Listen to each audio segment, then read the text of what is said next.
नमस्कार दोस्तों। हमारे इस विशेष वैज्ञानिक सफर में आज हम सनातन परंपरा के एक ऐसे नियम पर बात कर रहे हैं जिसे हम सब बचपन से देखते और करते आ रहे हैं, और वो है परिक्रमा, जिसे शास्त्रों में प्रदक्षिणा कहा गया है। चाहे कोई भव्य मंदिर हो, पवित्र तुलसी का पौधा हो या गोवर्धन जैसी पावन स्थली, हम उनके चारों ओर चक्कर लगाते हैं। अक्सर आधुनिक पीढ़ी को लगता है कि ये केवल एक धार्मिक अंधविश्वास या रूढ़ी है, परंतु आज आधुनिक भौतिकी यानी फिजिक्स और न्यूरोबायोलॉजी के नज़रिए से हम समझेंगे कि प्राचीन ऋषियों ने परिक्रमा का नियम क्यों बनाया था।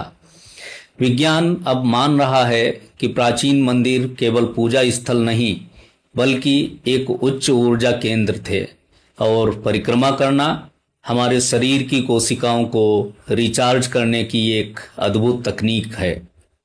इस वैज्ञानिक सच को बहुत ध्यान से समझिएगा मित्रों। परिक्रमा के पीछे का पहला विज्ञान छुपा है पृथ्वी के चुंबकीय क्षेत्र यानी जियोमैग्नेटिक फील्ड में।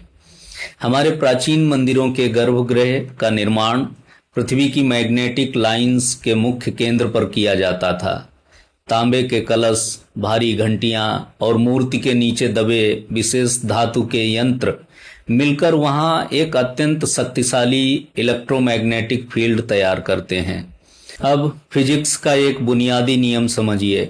जब हम किसी ऊर्जा केंद्र के चारों ओर घड़ी की सुई की दिशा में यानी क्लॉकवाइज घूमते हैं तो भौतिकी में इसे सेंट्रीपेटल फोर्स की गति कहा जाता है। यह गति ऊर्जा को बिखेरती नहीं है बल्कि आपके भीतर केंद्रित करती है। जब हम मंदिर के चारों ओर क्लॉकवाइज घूमते हैं तो हमारा शरीर उस गर्भगृह से निकलने वाली सकारात्मक चुंबकीय तरंगों को एक स्पंज की तरह सोखने लगता है। यही कारण है कि परिक्रमा हमेशा घड़ी की दिशा में ही की जाती है। उल्टी दिशा में घूमना वर्जित माना गया है। मित्रों, इसका दूसरा बड़ा वैज्ञानिक कारण हमारे तंत्रिका तंत्र यानी नर्वस सिस्टम से जुड़ा है। शास्त्रों का नियम है कि परिक्रमा हमेशा नंगे पैर, शांत मन से और मंत्रों का जप करते हुए करनी चाहिए। हमारे पैर के तलवों में हजारों सूक्ष्म नर्व एंडिंग्स और एक्यूप्रेशर पॉइंट्स होते हैं। जब हम मंदिर की फर्श या परिक्रमा मार्ग की मिट्टी के संपर्क में नंगे पैर आते हैं तो पृथ्वी की अर्थिंग के कारण हमारे शरीर का स्टैटिक इलेक्ट्रिक चार्ज संतुलित हो जाता है। ये सीधा दबाव हमारे वेगस नर्व को स्टिमुलेट यानी सक्रिय करता है। इसके सक्रिय होते ही हमारे मस्तिष्क में तनाव पैदा करने वाली बीटा तरंगें शांत हो जाती हैं और शांत व एकाग्र करने वाली अल्फा ब्रेन वेव्स का स्तर बढ़ जाता है।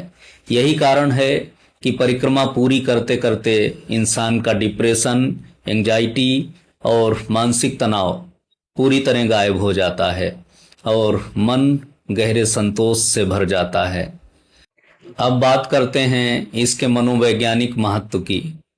परिक्रमा करते समय मंदिर की मूर्ति हमेशा हमारे दाहिने हाथ की तरफ होती है। इसीलिए इसे प्रदक्षिणा कहते हैं, क्योंकि हमारी संस्कृति में दाहिना हिस्सा शुभ और सात्विक ऊर्जा का प्रतीक है। इसका बहुत सुंदर मनोवैज्ञानिक संदेश ये है कि हे परमेश्वर, आप ही मेरे जीवन के केंद्र हैं। मेरी पूरी दुनिया, मेरी हर सांस, मेरा रोजगार और मेरा परिवार आपकी ही चेतना के इर्द गिर्द चक्कर काट रहा है।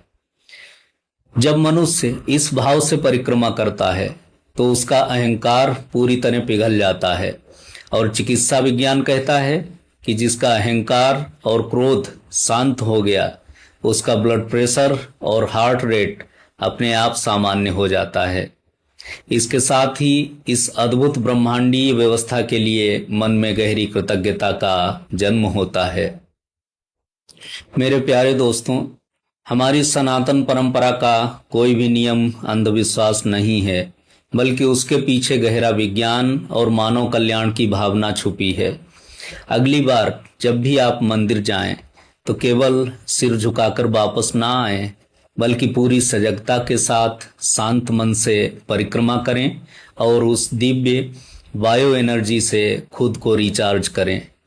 कमेंट बॉक्स में अपनी आस्था और विज्ञान के इस सुंदर तालमेल के प्रति पूरे गर्व से लिखिए, मेरी संस्कृति मेरा विज्ञान, या जय श्री कृष्णा।